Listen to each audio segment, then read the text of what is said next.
guys, it's me, Carolyn Scott-Hamilton, the Healthy Voyager, and welcome to another holiday edition of the Healthy Voyager's Global Kitchen. Today we're making a vegan shepherd's pie, and it's perfect for this time of year because you can make it ahead of time, you can put it in the freezer. It's a really easy dish to make and always have on hand for out-of-town guests to have to deal with your busy schedule because you still got work, you gotta go shopping, you gotta deal with kids and family, so it's always nice to have something on hand that you can toss in the freezer and just reheat. And it's really perfect because you can use leftovers to make it. If you just had a big holiday meal and you have mashed potatoes left over and other fixins, you just toss it in the pot, toss it in the dish, bake, and you're good to go. So I'm gonna tell you what you need. You're gonna need 8 cups of mashed potatoes. So whatever kind of mashed potatoes you have on hand, if you wanna make them fresh, if you wanna use instant mashed potatoes, I tend to use my garlic rosemary mashed potatoes for this because it's perfect for this time of year. Then you're gonna need 1 bag of vegan ground beef. I use the Beyond Meat ground beef. You can also use lentils if you don't wanna use a meat substitute. Then you need 2 carrots diced, 1 cup of onion, white or yellow sweet onion, a half a can of corn, a half a can of peas. You can use frozen as well, and you can use fresh if you like. We're gonna use 1 cup of vegetable broth, 2 tablespoons of flour, 2 teaspoons of tomato paste, some fresh rosemary and fresh thyme. Then you're gonna use some vegan Worcestershire sauce. That's really gonna give it a little flavor. Then some minced garlic, about a tablespoon of olive oil, and then salt and pepper to taste. Okay, let's get started. So we're gonna get our pan ready up around medium heat, and then we're gonna toss in our olive oil. Again, if you don't wanna use oil, you can use vegetable broth or water. Water sauteing is just as good, but you know, it's the holidays, you can be a little decadent. So we're gonna get the pan nice and hot. And then we'll start with a version of a mirepoix. A mirepoix is usually celery, onions, and carrots. That's kind of the base for a lot of soups, things that you saute first. But we're not doing celery this time in this shepherd's pie, so we're doing kind of a half of a mirepoix. So we're gonna do the onions, get those guys started. And the garlic, because doing the aromatics first when you saute releases the flavors and gets them nice and tender. And then we're gonna toss in the carrots and let these guys saute up. We're gonna wait till the onions are a little bit translucent but still a little crunchy. Right, we're gonna turn the heat down just a little bit. Onions are looking good. Once you start to smell the garlic and the onions, you know that they're sauteing right to the right spot. All the yummy flavor is releasing. Now we're gonna go ahead and put in our ground meat. You can also substitute lentils, which is fantastic. It gets nice and soft, really delicious in a shepherd's pie. Again, it's the holidays, so we're gonna be a little more decadent. But what I love about these Beyond Meat crumbles is that they're soy-free, they're gluten-free, and they're made out of pea protein. So they're packed with protein, it tastes great, and there's really no junk in it. So if you're looking for a good alternative, this is the good stuff. And of course, if you're celebrating the holidays with all sorts of people, this is a great way to introduce people into vegan cooking because it's kind of tough to tell the difference. So it's tasty, it's flavorful, and you can kind of pull the wool over some people's eyes. All right, so what we're gonna do is add in our flour because this is gonna make a little bit of a roux, which is gonna make the sauce thicken. That's gonna make it nice and creamy when we put it inside the pie.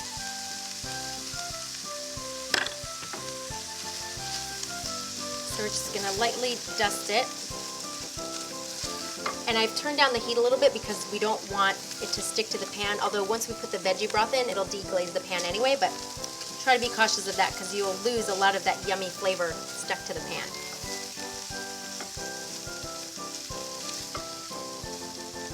Make sure all the flour is mixed in and dissolving.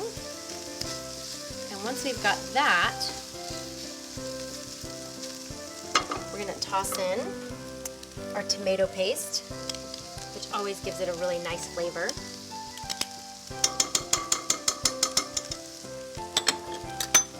Let's toss in our herbs.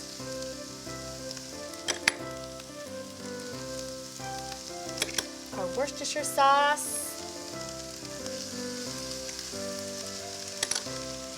Let's get that mixed in there. Now it smells like the holidays.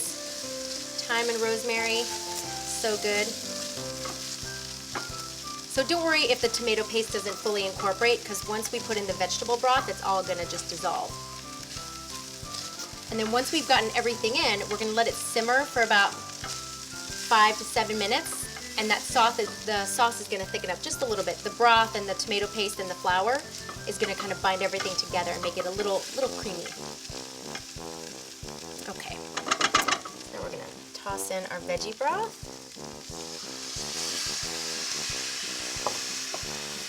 Mix that up, and then we'll put in our peas and our corn. And you can substitute anything you like. If you wanna make it really holiday-ish, you can use grilled onions, you can use mushrooms as a mixer, all sorts of neat stuff you can toss into a shepherd's pie, and it's just delicious. All right, so as you can see, now there's a sauce kind of forming now that the broth is in there, and it's gonna thicken up just a little bit once we let it simmer for a bit. Put in the last few guys, and then we'll season it up with some salt and pepper.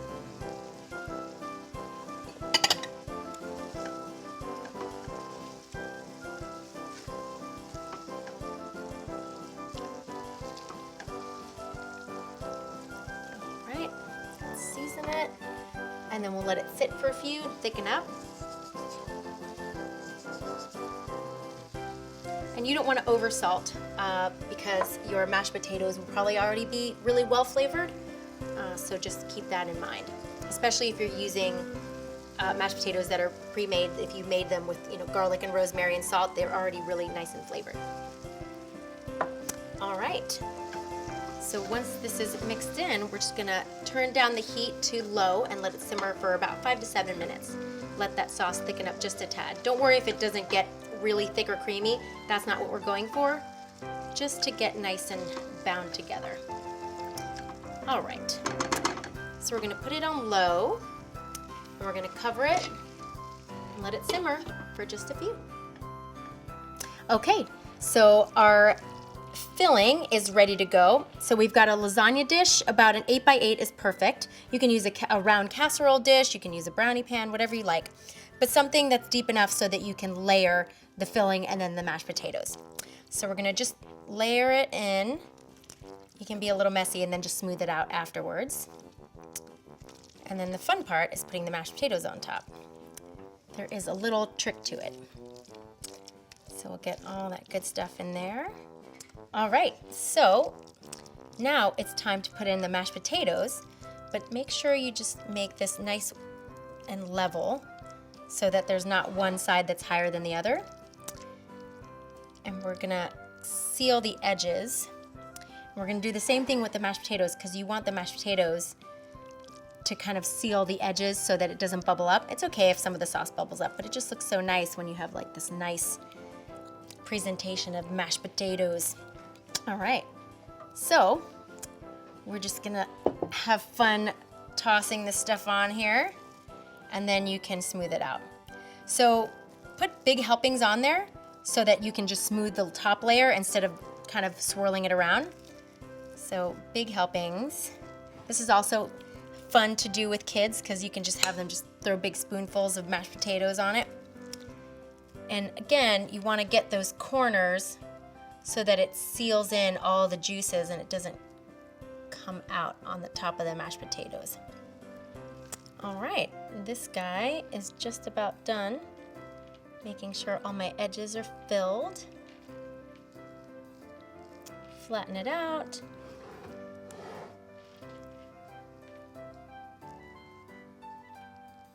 Looks like it needs a tiny bit to be level in that corner. And we have our oven preheated at 350. And all we're gonna do is let this bake up until the potatoes on the top are nice and golden brown. And that takes about 25 minutes. Time to bake. Okie doke, our shepherd's pie is ready. We let it cool for a little bit. You can serve it piping hot, but I don't want anyone to burn their mouth, so I let it cool a little bit. Plus it lets the potatoes kind of settle down. As you can see, it's nice and crispy and golden brown. The potatoes are, a little bit of the sauce bubbled up. That's all right. It just makes it pretty. So we're gonna serve some up so you can see how nice it looks once you've gotten it out. And it's shepherd's pie. It's not like lasagna or anything like that, so it can be a little messy to get out, but we will do our best. But that's kind of the fun part of shepherd's pie. All right, so I've got my piece of shepherd's pie. I'm gonna go dig in. But if you like this recipe, please be sure to give me a thumbs up. And if you have any questions, comments, or any photos that you'd like to share of your versions of shepherd's pie, put them down in the comments below. Be sure to click right up here to subscribe to Healthy Voyager TV so you don't miss any future episodes. And find me at healthyvoyager.com as well as at Healthy Voyager on Twitter, Facebook, Pinterest, Instagram, everywhere on social media. I'm Healthy Voyager. Well, I'm gonna go enjoy my meal, and I hope you enjoy a very happy and healthy holiday season.